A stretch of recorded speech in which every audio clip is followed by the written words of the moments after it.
pokotata hundarora pore ye keya ho.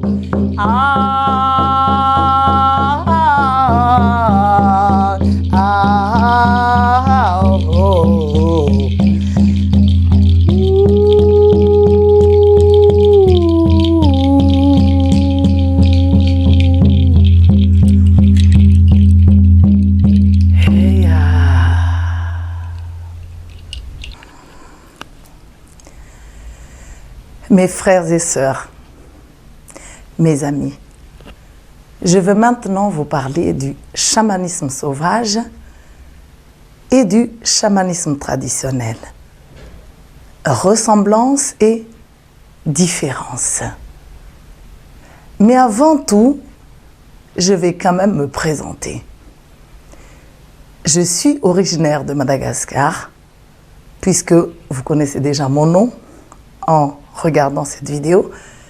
Et je suis en fait l'initiatrice de ce mouvement de chamanisme sauvage dans le monde.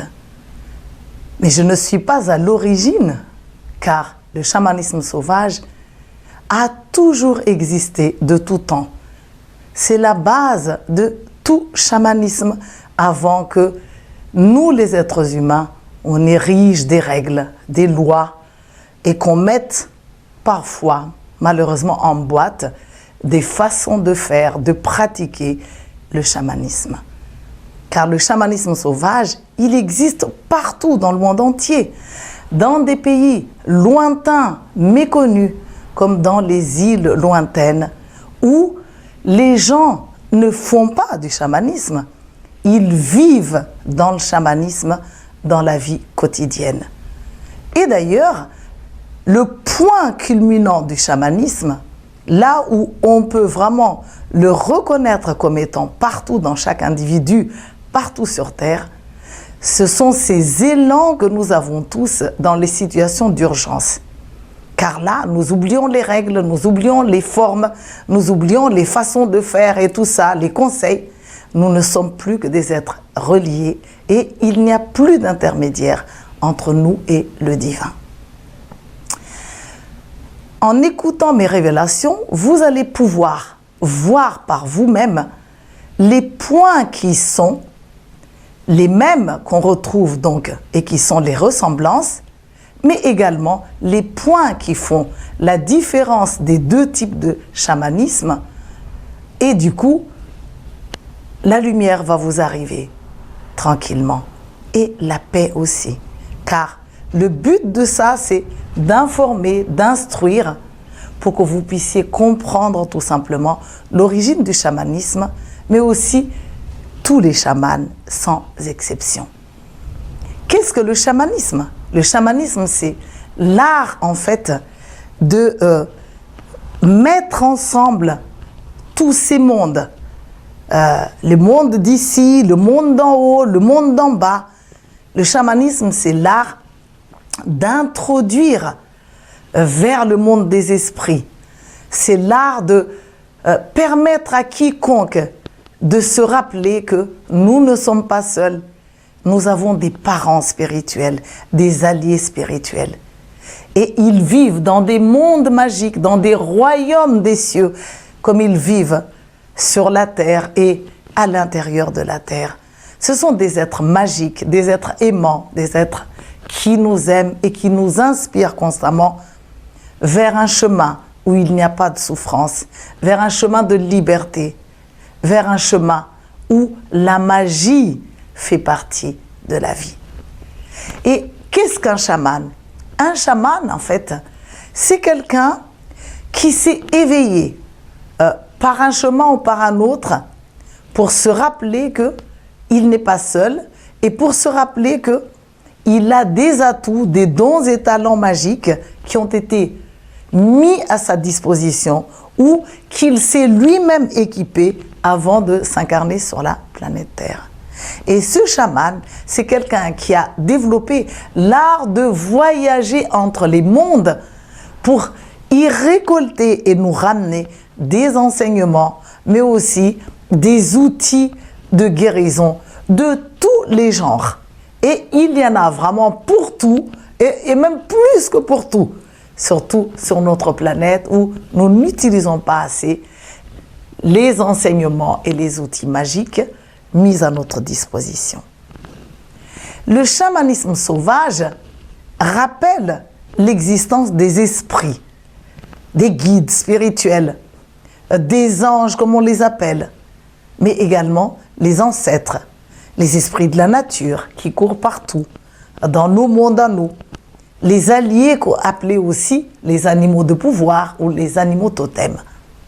Donc jusque-là, c'est vraiment identique au chamanisme traditionnel. Le chamanisme sauvage honore la grand-mère, la mère, terre. Mais le nom de la terre ou de cette mère, cette grand-mère, peut varier d'un monde à l'autre, d'un endroit à l'autre. Et ce qui compte, c'est que nous honorons cette mère qui nous accueille en son sein, qui nous permet de vivre dans un lieu magique où il y a de tout, des paysages resplendissants, des paysages extraordinaires. Et le chamanisme sauvage permet également de se connecter au ciel, notre grand-père, notre père, ce qu'on appelle également Dieu, ou ce qu'on appelle le royaume des cieux, le monde des esprits, où il existe toutes sortes de peuples. Et d'ailleurs, pour nous, les Malgaches, quand on regarde les étoiles, eh bien, nous trouvons que ce sont nos ancêtres qui nous sourient depuis les mondes de lumière. Et la Voie lactée est une voie pour les voyageurs. Il y a tout un monde et tout ce monde nous aime. Le chamanisme sauvage met de l'importance sur la fraternité, car nous ne pouvons pas seulement considérer la mère et considérer le père sans considérer nos frères galactiques, mais aussi nos frères humains. Et c'est bon de le rappeler parce que ça sous-entend l'ouverture au respect, à l'écoute, pour nous permettre de ne pas abuser en osant se comporter de manière despotique avec nos frères, avec l'excuse d'être seulement inspirés par les esprits. Parce que plus les esprits, les guides, sont élevés, plus les esprits et les guides sont lumineux, plus ils sont dans l'amour et ils sont sensibles. Et ils nous poussent à la considération des uns et des autres et nous invitent à nous honorer, à nous admirer et à partager ensemble aussi bien le temps de pratique chamanique que les moments, que les rôles pendant les pratiques chamaniques. Les esprits, les guides spirituels, les anges, les esprits de la nature aiment nous voir être dans l'amour. Le chamanisme sauvage inspire à rayonner et rappelle que les mots modestie et humilité ont été créés pour freiner, bloquer lorsque c'est abusif. Car le chamanisme sauvage confirme ce que nous savons déjà, que les chamans sont tous des êtres de pouvoir, sans quoi ils ne pourront pas soulever, affronter et guérir. Nous sommes tous, en fait, sans exception, ce qu'on appelle des êtres de pouvoir. Même si une grande majorité d'entre nous utilise ce pouvoir à se conduire en victime, à combattre seulement les autres pour ne pas faire partie des créatifs, pour ne pas faire partie même de la création. Mais nous sommes tous des êtres de pouvoir et plus tôt nous le savons, plus tôt nous apprendrons à gérer ce pouvoir parce que ce n'est pas un pouvoir destiné à nous faire régner sur les autres, mais à pouvoir nous accepter, à pouvoir nous habiter, à pouvoir affirmer ce que nous sommes, confirmer ce que nous savons, à pouvoir faire des rituels, à se lever à une place centrale, à mener, à conduire, à soigner. Comme c'est le cas pour les chamans traditionnel, le chamanisme traditionnel. Le chamanisme sauvage parle également de l'existence des portes, des points cardinaux, de la géométrie sacrée, de temps, de faire des rituels, plus que d'autres, mais n'enferme jamais dedans le chamanisme sauvage ne bloque pas en fait les individus et ni les événements. Et d'ailleurs, si nous allons dans nos cœurs, nous n'avons pas seulement à fêter la venue du printemps ni la venue de l'été. Nous avons à fêter chaque jour comme étant un grand moment pour pouvoir vivre, faire mieux et réussir tout ce que nous n'avons pas pu réussir. Et les esprits qui nous accompagnent ne nous disent pas « Alors, viens seulement quand il s'agit de s'ouvrir à la fête de l'été, à la fête de la moisson. Viens quand tu veux. Chaque moment que tu prends, avec ton instrument, avec ton chant, avec ta danse, sera un bon moment pour guérir et pour élever aussi bien la planète que l'univers en entier. Car en évoluant, nous pouvons tous trouver des nouvelles portes, de nouveaux axes et des images extraordinaires. Et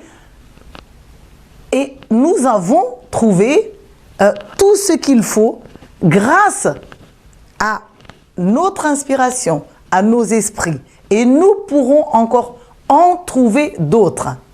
Car les esprits peuvent en fait choisir non seulement les meilleures portes pour l'instant présent, mais peuvent également convenir ce qui est bon et nous inspirer vers ce qui est bon et juste parce qu'ils sont libres.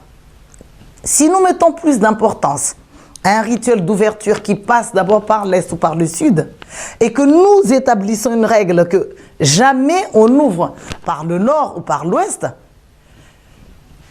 est-ce que ça ne fait pas un peu prétentieux pour finir?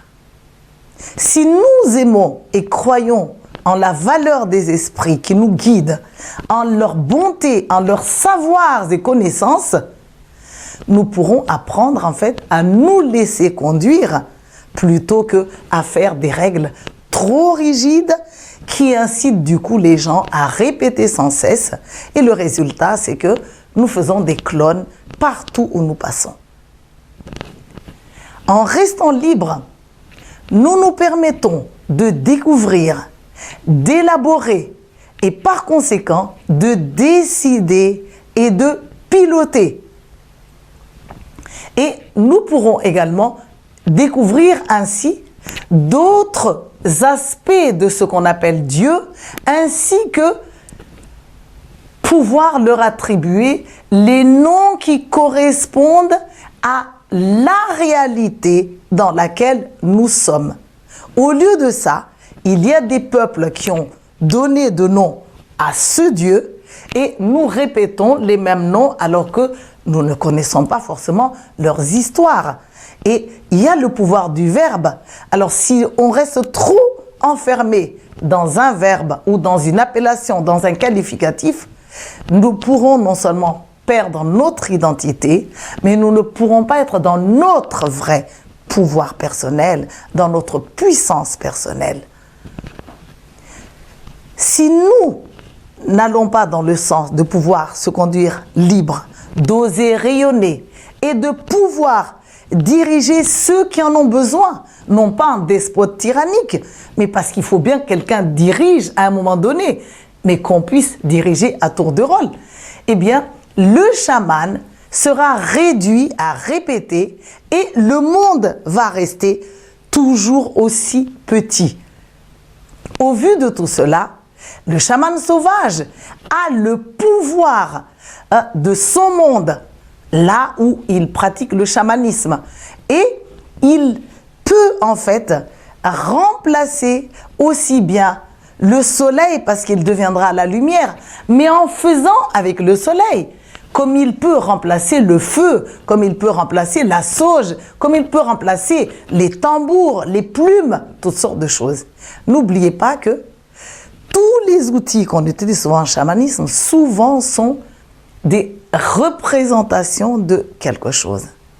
Et les êtres de lumière, les esprits sages, amoureux et bienveillants, ne veulent jamais que nous nous effacions pour leur faire de la place et que nous ne nous affirmions plus pour montrer leur grandeur, Au contraire, il nous inspire à apprécier notre valeur et à rayonner avec notre propre puissance. Arrêtons d'avoir cette peur qui nous tue depuis trop longtemps. C'est la peur de notre propre lumière, la peur de notre propre pouvoir. Il est temps maintenant de nous rappeler ces bases qui existent depuis l'origine des temps.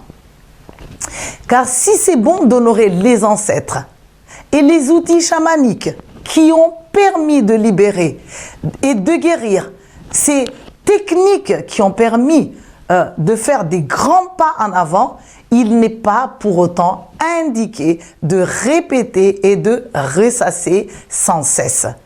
Le chamanisme sauvage introduit aux rituels sacrés et magiques, mais n'inspire pas ni au sacrifice, ni aux souffrances. Parce que cet art de souffrir, nous l'avons déjà bel et bien acquis. Et regardons-nous aujourd'hui. Nous pourrons évoluer en étant respectueux de la vie, respectueux de nous-mêmes et heureux. Il n'y a pas besoin de suer pour évoluer. Le chamanisme sauvage pousse en fait chaque chaman à créer. Nous sommes la création et nous sommes des créateurs. Pour aider le monde et les êtres à aller de l'avant et non pour garder dans l'immobilité et rester sur les trophées du passé. Et encore moins pour tourner en rond.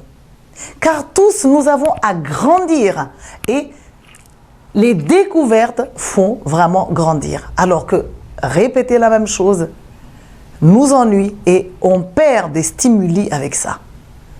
Le chamanisme sauvage rappelle que nous pouvons, par moment, chanter les chants culturels de tous les peuples et danser même avec chaque peuple pour célébrer la vie et nous unir en harmonie pour obtenir un maximum de puissance. Mais le chamanisme sauvage insiste aussi sur l'art de créer en osant être libre de tout et des mémoires du passé pour se laisser simplement inspirer la plupart du temps. Créer des chants sauvages, trouver des pas de danse sauvages, font battre le cœur et nous illuminent. Alors, délivrons-nous de nos peurs, des croyances à l'origine de la peur et des croyances à l'origine des jugements. Parce qu'en fait, tout s'entraîne. Et osons faire sortir, jaillir nos côtés sauvages qui nous poussent justement à oser traverser nos peurs, les regards d'autrui, pour ne plus être que des flammes de vie qui dansent et qui honorent tous les esprits de l'univers tout entier. Osons appeler les esprits comme ça nous chante. Osons entrer en rituel par la porte de notre choix, même si nous avons appris des uns et des autres que il y a des formes qui sont mieux ou il y a des directions qui sont idéales, etc., etc. En fait, la conclusion, c'est place à l'instant présent. Et l'instant présent, c'est quoi? C'est la vie. Et place à la foi que ces esprits bienveillants, ces guides spirituels, ces anges, ces ancêtres, ces esprits de la nature, ces animaux totems, nous adorent de toute façon, quoi que nous fassions. Et ils ne souhaitent absolument pas que nous répétions la même chose par peur de ne pas être aimés, par peur de ne pas être acceptés. Et vive le chamanisme tout court!